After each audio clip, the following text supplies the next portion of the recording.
Hey y'all, just wanted to do a quick video, mostly to say thank you so much because we have just felt super loved and supported by all of your prayers and texts and calls. It's been a crazy month, so I'll try and give you guys kind of the bullet point. I've been kind of vague posting about it just mostly because I haven't quite been able to wrap my mind around everything that's been going on, and we've just been kind of all over the map with not really knowing what's going on. So kind of to fill you in. So we went in for our 19-week ultrasound, just normal scan. They found what they thought was an ovarian cyst, but she was like, it's really big. It's definitely not where it should be. I'm going to measure it, have the doctor look at it. So they basically just thought it was a cyst. If it ruptures, it's not dangerous. It's obviously painful, but we'll watch it. So the following week was when I ended up in the emergency room from the pain. I assumed it was rupturing. Thought I was dying. Come to find out, they think what happened was that the mass, whatever, was crushing the ureter. Mm-hmm. And so it was mimicking like a kidney stone, even though I didn't have a kidney stone. And if you have kidney stones, I give you like mad props because that pain was legit. So basically they did another scan. Mm-hmm. Then that ultrasound tech was like, there's no way this is an ovarian cyst. This thing is massive and definitely not in the right spot for an ovarian cyst. So at this point they're measuring this thing. It's like from my hip up into my rib, like along the entire right side of my abdomen, which would explain why I've been so uncomfortable and why people keep asking me, are you sure you just have one baby in there? You're only having one? Which is awesome. What every pregnant girl wants to hear. You look huge. Anyway, so because it was starting to be problematic and causing pain, they decided to send me in for an MRI. But all along, the way my OB has been like, really doesn't matter what it is unless it's life or death. Like, we're not operating on it. We're going to let it be, watch it. We'll deal with it after you deliver because it's just too dangerous. So fast forward, we do the MRI. Help me out if I'm like forgetting anything along the way here. Crushing it. My baby brain's full of that. Little hazy these days. So I'm going for the MRI, get the results back. Doesn't look good. The thing is like massive. I can't tell if it's free floating or if it's attached to something. It looks like it has something in it called mucin, which I guess is like total red flag that it can't stay in there because if it ruptures, it's like worst case scenario. So mucin and solid. Yes. So at this point, it's measuring bigger than the baby, which is also concerning because they're concerned at some point either the baby's going to push against this thing and rupture it, or this thing's going to impede on her. Or it's going to cause more problems with your organs and put you in tremendous pain. Right.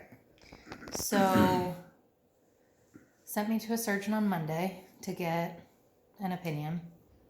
And that was terrible. He basically said, if this thing ruptures, it's like worst case scenario. So we need to get it out sooner than later, ideally, because the bigger the baby gets, the harder it gets to get in there and get it. And the more dangerous the surgery becomes, the longer we wait. But at this point, she is not viable. So I was like really overwhelmed with the thought of doing surgery, like major surgery. They were going to go in and like do a incision this way, like going down like a zipper right down your belly button. Yeah, to get in there and get it, which she's like right there, so it freaks me out. And she's not viable yet at this phase. So then the question came down to, do we risk it and wait for a little while longer until she's old enough to have a chance to survive, or go in now while she's smaller? Hopefully it's easier to get that thing out, but if worst case scenario happens, there's nothing they could do for her, which I'm not sure I could live with making that choice. So we decided to get a second opinion. So we were able to, we had some amazing friends that kind of pulled some strings for us. Thank you, Dr. Mark. You're the best. And they were able to get us into this OB oncology surgeon who's like world renowned, amazing at what he does, kind of leads the charge in robotic surgeries and all kinds of stuff. So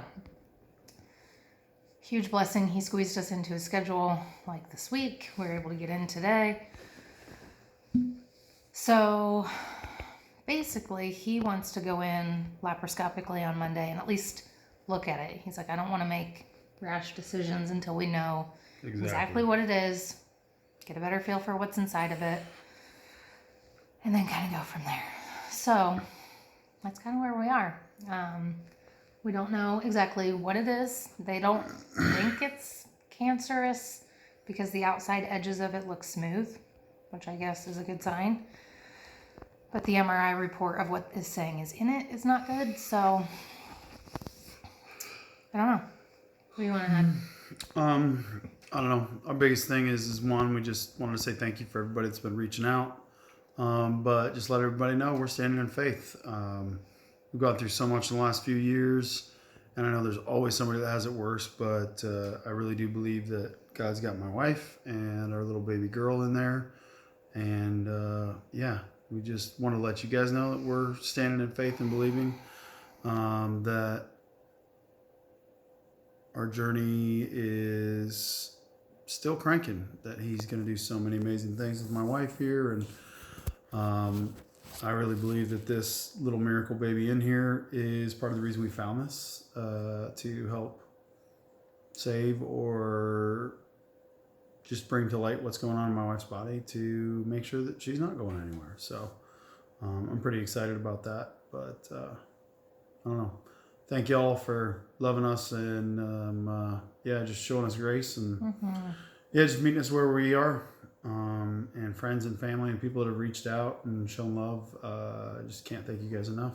Yes, thank you for the prayers. I definitely feel such a sense of peace that we're in the right hands. I feel really good about this surgeon. He seems amazing. And I just point blank asked him, like, if your wife was in this situation, what would you do?